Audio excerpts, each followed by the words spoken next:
The wind screamed over the open plains, tearing through the woman's threadbare shawl.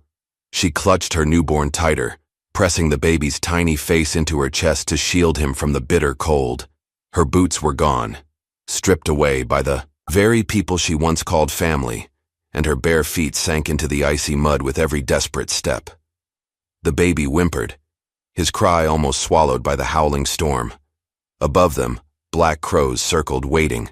She stumbled once, then again, finally falling hard onto the frozen ground beside a dying fire. The last light of the day was bleeding out across the horizon, and with it, her hope. No help was coming. She had been cast out, abandoned to the elements like refuse. In the distance, just beyond the rise, a dark silhouette on horseback watched her. Silent. Still. The woman didn't see him. She was too weak to lift her head, too numb to feel the snow already starting to fall around her and her child. She whispered a prayer into the baby's ear, a trembling promise she feared she could not keep. And as the shadows of night crept closer, she shut her eyes, surrendering to the bitter silence of the cold. But fate wasn't finished with her yet. Before we go any further, I need to tell you something. 97% of the people who listen to my stories never subscribe. If even a small part of today's story touches your heart, please consider subscribing. It's free for you, but it means the world to me. Now, let's continue. There were towns on the frontier where life was hard, but not cruel. And then there was Ash Hollow. Ash Hollow wore cruelty like a second skin. Dust rolled down its single rutted street like tired ghosts. The wooden storefronts sagged as if even the buildings had given up. The sky, when it wasn't choked with dust, stretched forever in cold, empty blue. It was here that Mara Langley tried to make a life. And it was here she was slowly crushed under the weight of something heavier than poverty, whispered hatred. No one had welcomed her when she first arrived. A young widow with a heavy limp and a secret in her eyes, Mara had stepped off the stagecoach, carrying little more than a battered suitcase and a worn wedding band still clinging to her finger. She'd taken up residence in the abandoned shack on the town's edge, near the crooked fence where the buffalo no longer roamed. At first, the town tolerated her. She kept to herself, sewing and washing for a few coins, her head always bowed low. But soon, the whispers started. "That one brings bad luck," muttered the women outside the general store, pretending not to stare. "Her husband died after marrying. Her says enough, don't it?" Another added louder. It wasn't just the limp that marked Mara as different. It was the deep scar that ran along the line of her jaw, disappearing into her hairline, a harsh reminder of a night no one dared ask about. Some said it was an Indian raid. Some said she'd been cursed. No one really knew, and no one cared enough to find out. The children of Ash Hollow gave her wide berth, tossing stones at her shadow when the adults weren't looking. The preacher's wife once crossed herself just passing Mara in the dusty street. The blacksmith's boy spat at her feet. She endured it all in silence. There was no point in speaking up. No one would listen to a woman who spoke with a slight slur, an old injury to her mouth that made her words sound thick and strange. And even if she had shouted, the winds of Ash Hollow would have carried her pleas away like smoke. So Mara lived in the spaces where no one looked. In the empty pews at the back of the church, in the last row of the market where the bruised apples were left for flies, in the dim light of her tiny home, where the floorboards creaked a song only she and her unborn child could hear. Because yes, Mara was carrying a child. The rumors multiplied like rats the moment her condition became visible. "No husband, no morals," they whispered. "Serves her right carrying a bastard," they sneered. None of them knew the truth. They didn't know the night she cried herself to sleep, clutching a worn scrap of her husband's old shirt. They didn't know about the promises whispered under dying stars, or the way she spoke to the growing life inside her belly, as if he were the last flicker of light left in the world. In Ash Hollow, kindness was rationed, and Mara had none to her name. The baby came one bitter night, long before the spring thaw. Alone, with only a dull knife and a frayed blanket, Mara fought and bled and wept until her son, small and perfect, entered the world with a thin, quivering cry. She named him Eli after her husband. She wrapped him in the only blanket she owned and pressed him against her heart. For a fleeting moment, it was just the two of them against the world, and that was enough, until it wasn't. The next morning, the town council met without her. There were hard words behind closed doors. Mara had seen them looking at her shack with something sharper than disdain, something close to fear. A burden, they called her, a stain, a bad omen. That night they came for her. They didn't shout. They didn't curse. They simply dragged her from her home, a hand over her mouth to stifle her screams, her baby clutched desperately to her chest. They left her at the edge of the plains, where the wind screamed loud enough to swallow a mother's cries whole. A broken woman, a newborn child, and no one to call for help. The stars above were cold and uncaring, glittering over a land that had never promised mercy. The last thing Mara saw before the darkness took her was the shadow of a rider on the horizon, a lone figure, watching. If this is breaking your heart already, you haven't seen the worst yet. Tap subscribe. I've got another truth waiting for you tomorrow. At first, Mara thought the rider was a trick of the dying light, a shadow, nothing more. Shifting, between the skeletal trees, the snow hissing against his horse's legs. But then he moved closer, and she saw the gleam of his dark hair beneath the wide furred hood, the shape of a spear strapped across his back. A Sioux warrior. Fear rippled through her. Every story the townsfolk had ever whispered about savages rose like bile in her throat. Her grip tightened around Eli, though her arms were numb with cold and exhaustion. The warrior dismounted slowly, deliberately, his moccasins silent in the snow.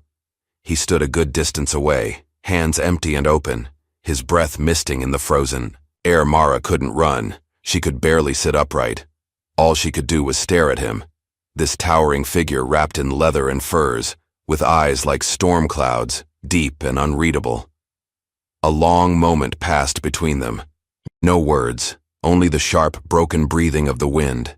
Then, without a sound, the man reached into his satchel and withdrew a thick blanket, woven, rich with dark reds and earth tones, and knelt, slowly, as if approaching a wounded animal. He placed the blanket a few feet away from her. No sudden movements, no demands, just an offering. Mara's lips parted, dry and cracked. She wanted to speak, to thank him, to beg him not to leave, but no sound came out. Instead, she watched as he built a fire. His hands moved expertly, striking flint and stacking wood with practiced speed. Within minutes, a small blaze crackled between them, sending up a thread of blessed heat into the icy night. He never tried to touch her, never tried to take the baby. He simply sat across from her, cross-legged, silent. The firelight caught on, a carved pendant around his neck, a hawk in flight. Mara stared at him, at the fine lines around his eyes, at the quiet strength in his posture.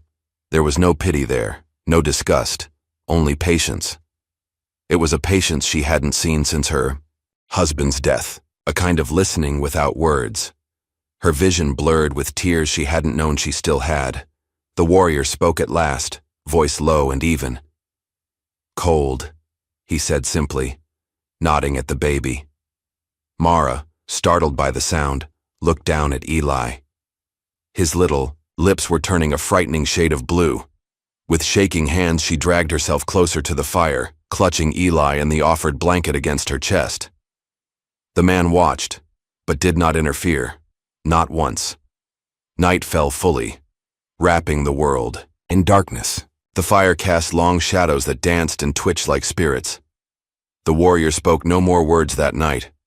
Neither did Mara. But something passed between them anyway, something more enduring than language. By morning, Mara was able to sit up, properly. The fire had kept them alive through the brutal cold. The Sioux warrior, who had been keeping silent vigil, stood when she stirred. He approached slowly and placed a bundle at her feet. Dried meat, a skin of water, and a thin-bladed knife. When Mara lifted her gaze to him, there was a question trembling on her lips. Why? But she couldn't ask it, not yet, and he didn't answer. Instead, he tapped his chest lightly. Katan, he said. His name. He pointed at her in return, waiting. Mara, she whispered hoarsely.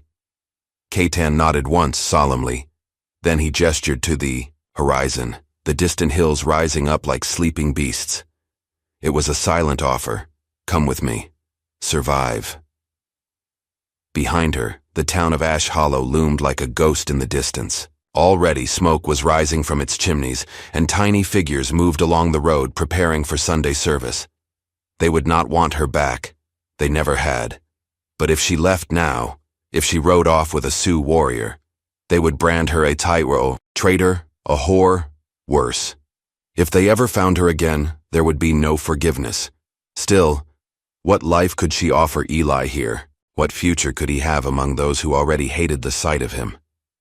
She looked at Katan, at the gentle way he waited, offering her a choice without force. Mara tightened her grip on her baby. Her heart battered painfully against her ribs. The choice was already made. She nodded. Katan's mouth twitched, almost a smile, and he turned, leading the way across the frozen land.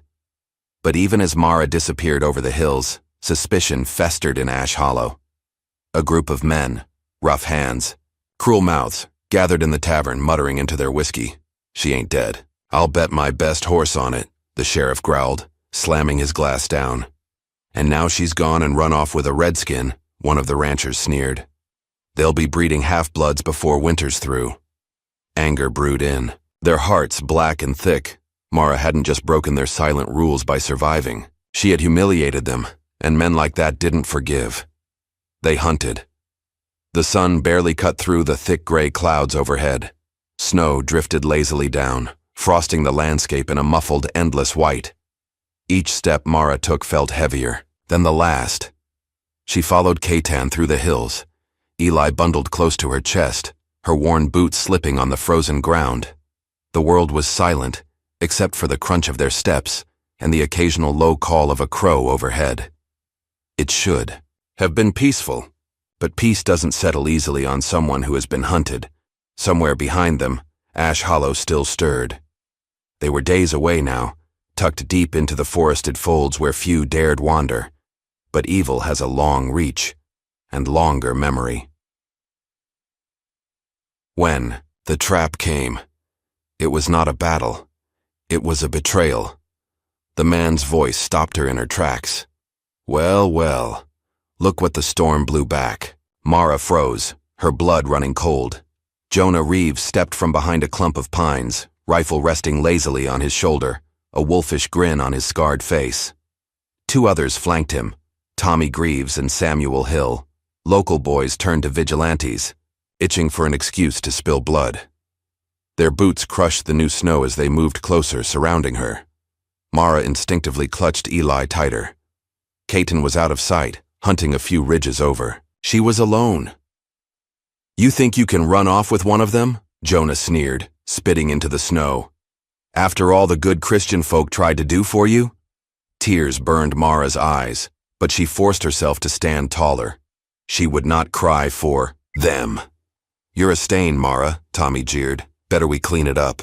Before she could turn, Samuel lunged. He wrenched Eli from her arms. The scream tore from Mara's throat, raw and instinctive as she staggered forward, reaching for her baby. Jonah swung the butt of his rifle into her stomach. Pain exploded through her. She crumpled into the snow, gasping, clutching her side. Samuel laughed, tossing Eli roughly between his hands, making a mockery of the child's cries. The sound, the sharp, terrified wail of her son, broke something in Mara that had already been cracked beyond repair. She tried to crawl toward him, but Jonah placed a boot on her back and pressed down hard, grinding her into the frozen earth. You don't deserve this, brat, he growled. Should have died with your husband. Mara's vision blurred from pain and rage and helplessness. Above them, a crow screamed from a branch. Katan saw the scene from the ridge. He moved like a ghost through the trees, silent, lethal. But Mara didn't see him come. What she knew was this. Suddenly Samuel's hands were empty. Eli tumbled into a waiting blanket. A blur of movement, a shove, a sharp cry. and Samuel went sprawling into the snow, clutching a broken wrist.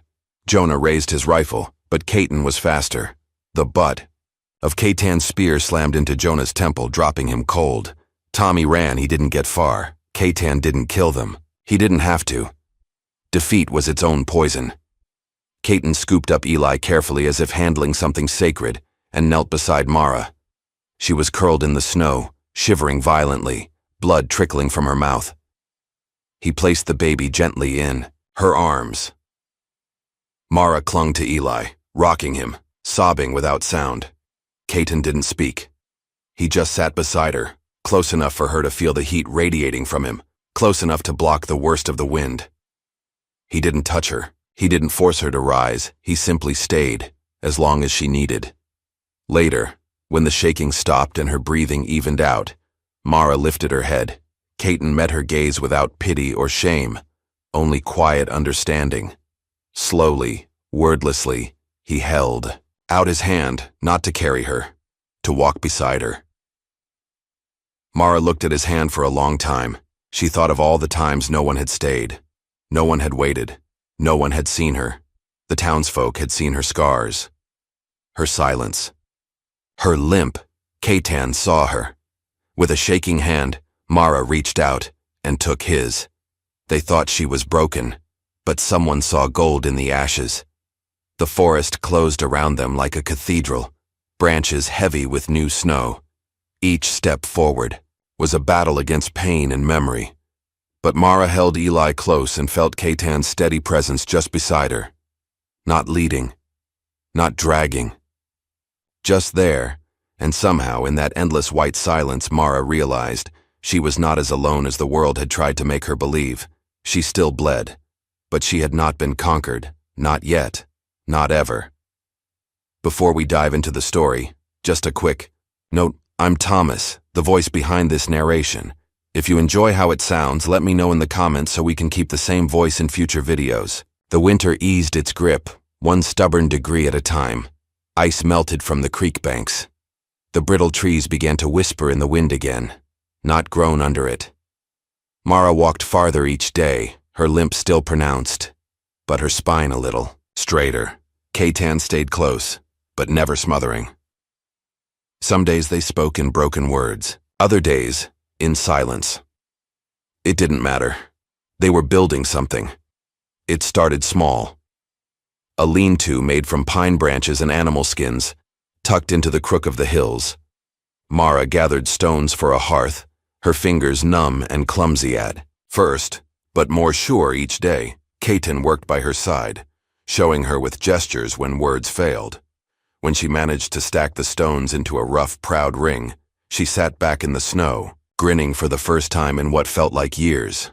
Caton nodded once, solemn, but pleased. They lit the first fire together. It crackled and popped and threw golden light against the snow, painting their faces in flickering warmth. Mara wrapped Eli in a thick woven cloth and sat near the flames, staring at the way they danced. For the first time in months, maybe years, she didn't feel like an intruder in her own life. She belonged here, not because someone gave her permission, because she chose it. But even in the wilds, the world's cruelties found their cracks. One morning, as Catan was mending the lodge poles, Mara heard hooves pounding up the trail. She ducked instinctively, clutching Eli close. Catan's hand flew to the knife at his belt. A rider burst into view. Not a soldier, but almost worse, Sheriff Amos Crowley. The man had been the law back in Ash Hollow, more comfortable stringing up outcasts than protecting them. He sat atop a massive black gelding, eyes squinting under his stained hat. "Well, ain't this a cozy little nest?" he drawled, sneering down at them. Mara felt her stomach turn. She knew that look, the same one the townsfolk wore when they spoke of her kind under their breath. "You're harboring a fugitive," Crowley said, jerking his chin at Mara. Caton didn't flinch. Mara stood too, holding Eli tighter, the fire crackling behind her like a heartbeat. "I ain't going back," she said. Her voice was steady, small, but steady. Crowley smirked. "You ain't got a choice, girl. Law's the law." Catan stepped forward, slowly, deliberately. Not threatening, but immovable. He stood between Mara and Crowley, shoulders square. Crowley scowled, glancing toward his rifle, but something in Catan's stance made him hesitate. "I ain't asking," Crowley said, spitting into the dirt. Catan said nothing. Only the wind answered. Minutes stretched like lifetimes. Finally, Crowley cursed, yanked his reins, and turned his horse. "You'll regret this," he growled over his shoulder. "Mark my words." The hoofbeats faded into the trees. Mara let out a long, shaking breath she hadn't realized she was holding. She looked at Catan. He met her gaze with that same calm, grounded strength. Not savior. Not owner. Partner. Together they began again. The seasons shifted. Spring brought rivers of meltwater roaring through the valleys. Summer spread wildflowers like a riot across the hills. Mara and Catan built more walls, wove stronger roofs, tended a small herd of hardy ponies Catan had rescued from a trader passing through. Mara learned to ride again, clumsy at first, but soon finding her balance.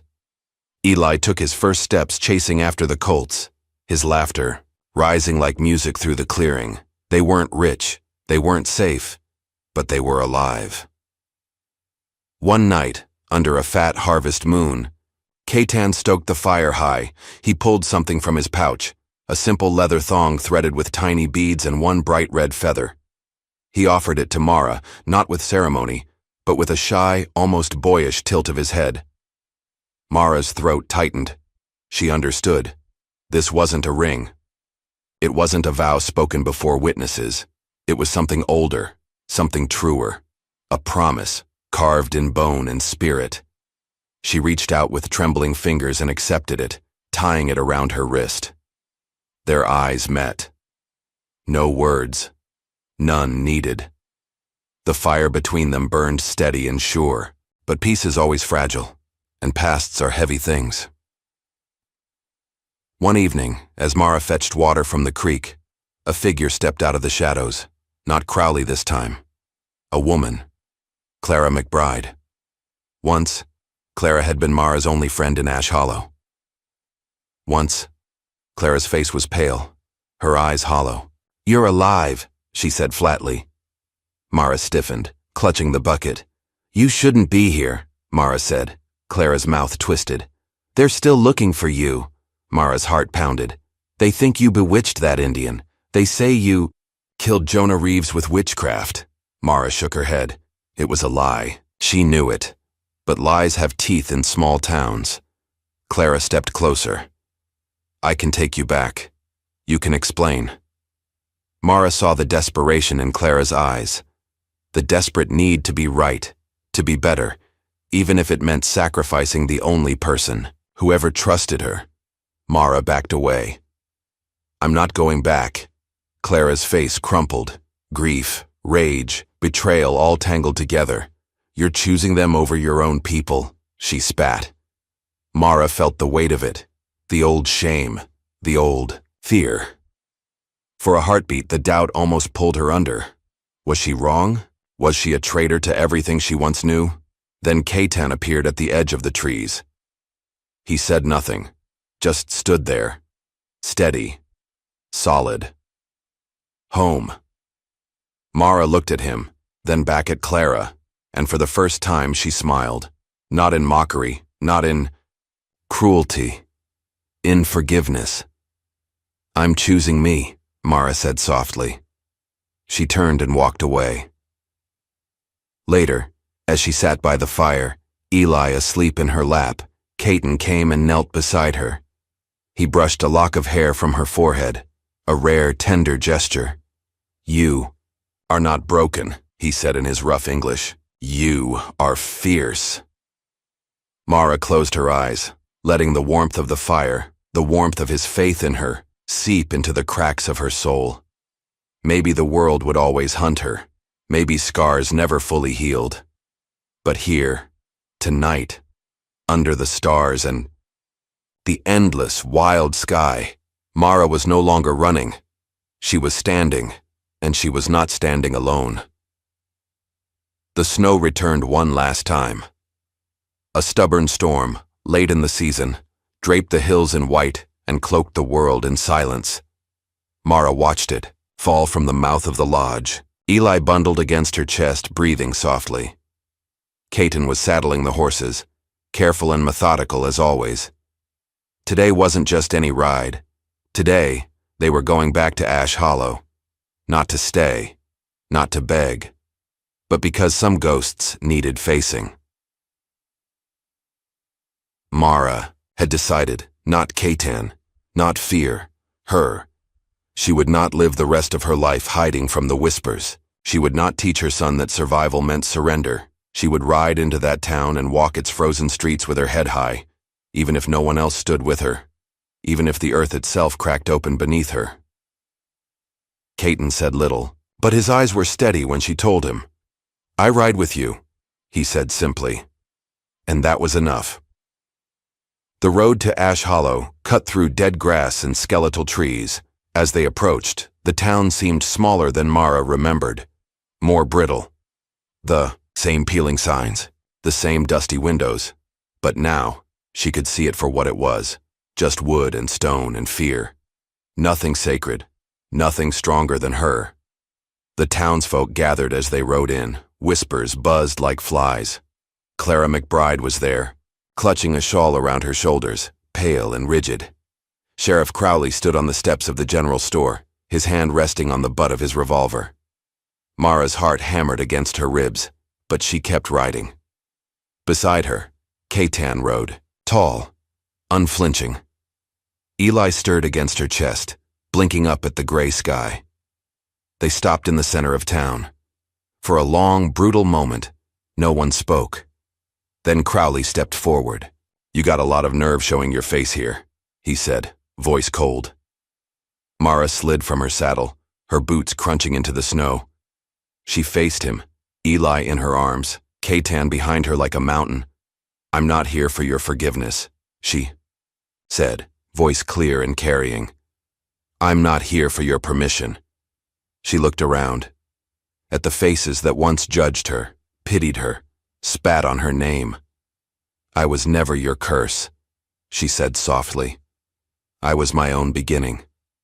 The wind caught her words and scattered them like seeds. Crowley's face darkened. "You'll regret this," he muttered. Mara smiled, not with bitterness but with something close to pity. "Maybe," she said.